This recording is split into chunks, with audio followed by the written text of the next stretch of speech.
जो दोस्ती दोस्ती चल रही है, बात चल रही किससे? मेरा दोस्त था। अरे कौन सा दोस्त था तेरा? दोस्त भी चल रहे हैं। अरे औरतों के दोस्त चलने लगे अब तक तो लड़कों के दोस्त थे, अब लड़कियों के दोस्त चल रहे हैं। ये बात मैं गलत नहीं कह रहा हूं मेरे भाई, बात हाँ ये समझने की है। अब तक तो लड़कों के दोस्त थे, अब लड़कियों के दोस्त चल रहे हैं कि हमारे दोस्त हैं, हमारे दोस्त हैं। अरे भाई तेरे कौन से दोस्त हैं?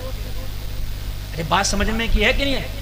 लड़का लड़की से दोस्ती नहीं कर सकता, लड़की लड़के से दोस्ती नहीं कर सकती। सगे भाई बहन भाई के लिए तो हुक्म है कि जब होशियार हो जाए तो एक जगह ना सोए। होशियार अगर हो जाए, हुक्म है कि अगर बच्चा होशियार हो जाए तो माँ के पास ना सोए, सगी माँ के पास। मसला है, पूछ लो जाके किसी भी मौलवी से। बच्चे होशियार हो जाएं तो उन्हें एक बिस्तर पर ना सुलाया जाए, हुक्म है शरीयत का। तुम्हारा कौन सा कानून है कि लड़की दोस्ती गैर लड़के से कर रही है, उसके साथ बैठ के खा रही है, साथ बैठ के पी रही है? कुरान ने तुम्हारी औरत को खेती कहा इसलिए जैसे खेती का ख्याल है। कब नाराई होगी? कितना ख्याल रखते हो? सुबह को चक्कर मार रहे हो, दोपहर में चक्कर मार रहे हो, शाम में चक्कर मार रहे हो। अभी से ये माव लग गया, ये सूढ़ी लग गई, अभी से स्प्रे होगा, अब पानी लगेगा, अब खाद दिया जाएगा। ख्याल है कि नहीं है? अरे है कि नहीं है? ऐसे ही बीवी का ख्याल होना चाहिए, ऐसे ही ख्याल होना चाहिए। वो तुम्हारी खेती है। अच्छा एक चीज और है, एक ख्याल तो हो गया और दूसरा ख्याल और प्यार भी होगा इसमें आपस में मियाँ बीवी में। अगर खेती की तरह बीवी को समझा तो प्यार भी बेपनाह हो जाएगा। इसलिए खेती आपसे बोलती नहीं है कि मुझे पानी दो। आवाज आती है कि खेतों में से पानी दो पानी दो। तुम देख के महसूस करते हो पानी लगेगा। अरे बात है, देख के तो महसूस करते हो। तुम्हारी बीवी की कहने की जरूरत ना है, देख के महसूस करो। मेरी बीवी को कपड़े की जरूरत है, कपड़ा बना दो। बेशक बेशक, क्या प्यार भी होगा। तुम कहने की जरूरत ही ना आने दो। मेरी बात है कि नहीं है? कपड़े की जरूरत है। अगर घर में आओ, बीवी का चेहरा उदास है, बीवी बिस्तर पे पड़ी है, जैसे तेरी खेती नहीं बोलती, पूछ क्या बात, आपकी तबीयत तो ठीक है, आप खैरियत तो हैं?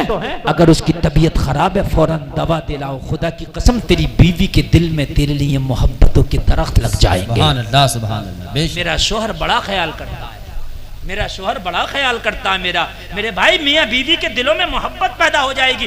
तुम ताबीज लेते हो, बीवियां ताबीज लेती है कि मेरा शोहर मोहब्बत नहीं करता, मुफ्ती साहब को ऐसा ताबीज दे दो कि शोहर मोहब्बत करने लगे।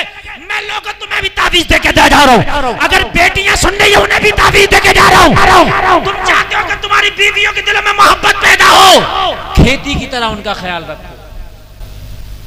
जैसे खेती में ख्याल रखते हो ना, बिना कहे खाद देते हो, पानी, सिंचाई, नड़ाई, स्प्रे। देखो बीवी की जरूरत क्या है, देखो। और अगर बीवी से कोई मिस्टेक हो जाए तो सुन लीजिए, एक बात और बता रहा हूं बीवी के दिल में मोहब्बत पैदा करने की।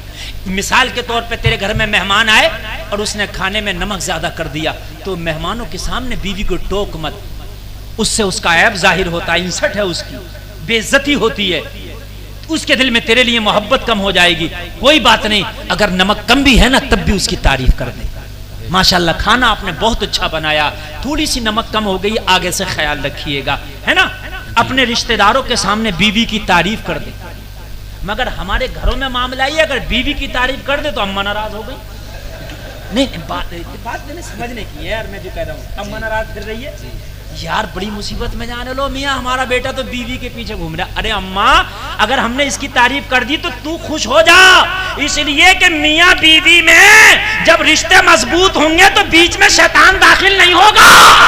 क्या बात, न तेरे बेटे की नजर भटकेगी, न इस बेटी की नजर भटकेगी। सुभान अल्लाह सुभान अल्लाह। जिन मियाँ बीवियों में मोहब्बत है उनके कदम नहीं डगमगाते, कदम उन्हीं के डगमगाते जिनमें ना इत्तेफाकियां हैं। तो अम्मा नाराज है, अब्बा नाराज है कि मियाँ वो तो बीवी का गुलाम हो गया, वो तो बीवी के पीछे घूम रहा। अगर बीवी से मोहब्बत है तो बुरी बात नहीं है, अच्छी बात है। अब्बा को भी खुश होना चाहिए, अम्मा को भी खुश होना चाहिए। अरे बीवी से ही तो मोहब्बत है, किसी और से तो नहीं है। लोग औरों से जो मोहब्बत करे घूम रहे हैं वो हराम है, बीवी से मोहब्बत है तो अच्छी बात है। हाँ, और सुन्नत है, बात सही है। मेरे नबी को तो ऐसी मोहब्बत थी अपनी बीवियों से। अम्मी आयशा फरमाती हैं कि मेरे नबी जब मैं पानी पीती थी बेले से, तो उसी बेले से मेरे नबी भी पानी पीते और उसी जगह से मुंह लगा के पानी पीते जहां से मैंने मुंह लगा के पानी पिया था। बेशक, सुभान अल्लाह। हाँ, बीवी को साथ में लेके खाना खाओ, मगर साथ में खाना खाओ तो बुढ़िया पूरे मोहल्ले की बुढ़ियों से अब तक ना कह देगी, चैन से ना बैठेगी। नहीं बता रहा हूं मैं, पूरे मोहल्ले की बुढ़ियों से अब तक ना कह देगी, चैन से नहीं बैठेगी। क्या अरे पता है अब तो साथ में खाना, हाँ साथ में खाना खा रहे आप तो साथ में, अब ना सुन के दे रहा। और मेरी माँ कान खोल के सुनो, ये नबी की सुन्नत है, बीवियों के साथ में खाना खाओ और औलादों के साथ में भी खाना खाओ और माँ बाप के साथ में भी खाना खाओ। बेशक बेशक। ये नहीं है कि बीवी के साथ, माँ बाप के साथ में भी खाओ, औलादों के साथ में भी खाओ। साथ में खाना खाने से मोहब्बतें बढ़ जाती हैं, बेशक मोहब्बतें बढ़ जाती है। अम्मी आयशा तो फरमाती हैं कि मेरे नबी कभी कभी मेरे मिसवाक से भी मिसवाक कर लिया करती है। सुभान अल्लाह, सुभान अल्लाह। जिस दिन मेरे नबी का विशाल हुआ, अम्मी आयशा से मेरे नबी ने फरमाया मेरे मिसवाक को जरा अपने मुंह में कुचल के मुझे दो। अम्मी आयशा फरमाती है मैंने अपने दांतों से मिसवाक दबाया और फिर मेरे नबी ने उससे मिसवाक किया। हाय हाय, बीवी वाकई मोहब्बत करने की चीज है, ये बात मैं बताऊं।